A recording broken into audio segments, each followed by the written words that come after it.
10 kilometre और बचा हुआ है। रामबाड़ा एक।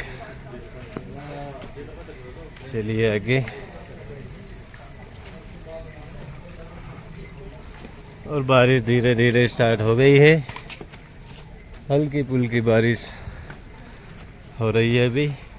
और सुबह से ही मौसम पूरा बादलों का घेरा लगा हुआ है। और अभी बहुत ही हल्की बारिश शुरू हुई है। हमें गौरीकुंड से यहाँ तक पहुँचने में कोई बारिश नहीं हुई थी और अभी यहाँ पे थोड़ी थोड़ी बारिश स्टार्ट हो गई है। तो देखते हैं आगे, चलते हैं केदारनाथ धाम की ओर।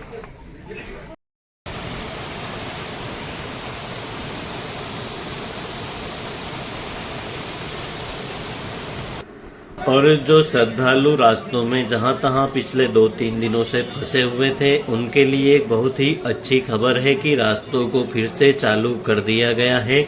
लगातार दोस्तों जो भारी बारिश, मूसलाधार बारिश हो रही थी, जिसके कारण फाटा में और कई जगहों पर लैंडस्लाइड के कारण जो रास्ते बंद हो गए थे, उन्हें कल देर शाम फिर से चालू कर दिया है।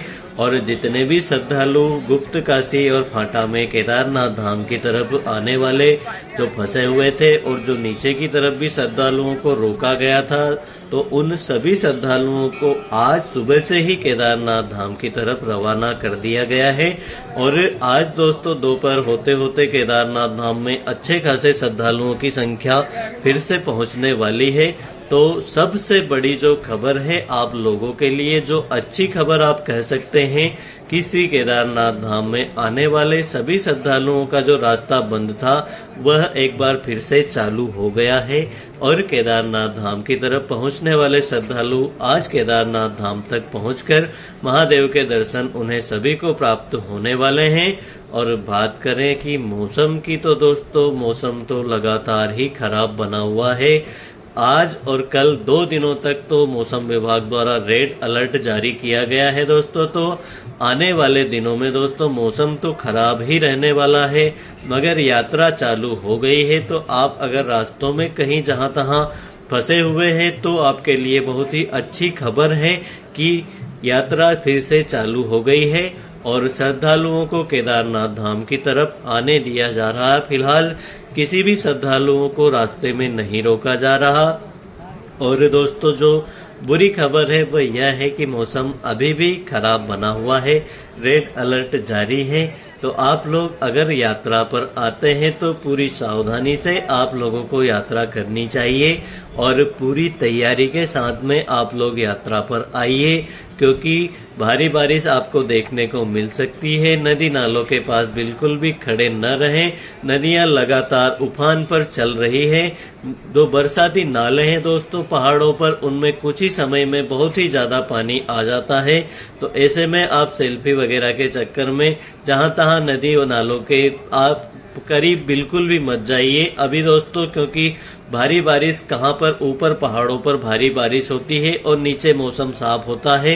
तो अचानक से जो बरसाती नाले हैं उनमें भारी मात्रा में पानी आ जाता है। तो आप पूरी तरह से सावधान रहिए।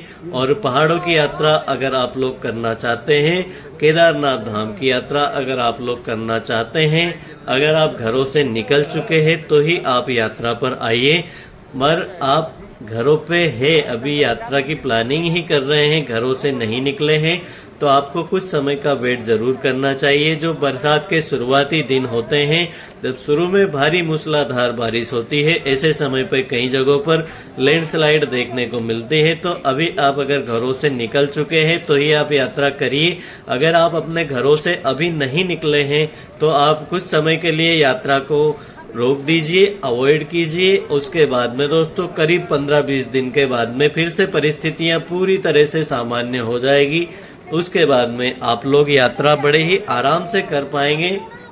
तो दोस्तों अभी आप लोग अगर घरों से निकल चुके हैं तो ही यात्रा करिए। अगर आप अपने घरों में ही हैं तो आप केदारनाथ धाम की यात्रा पर मत आइए।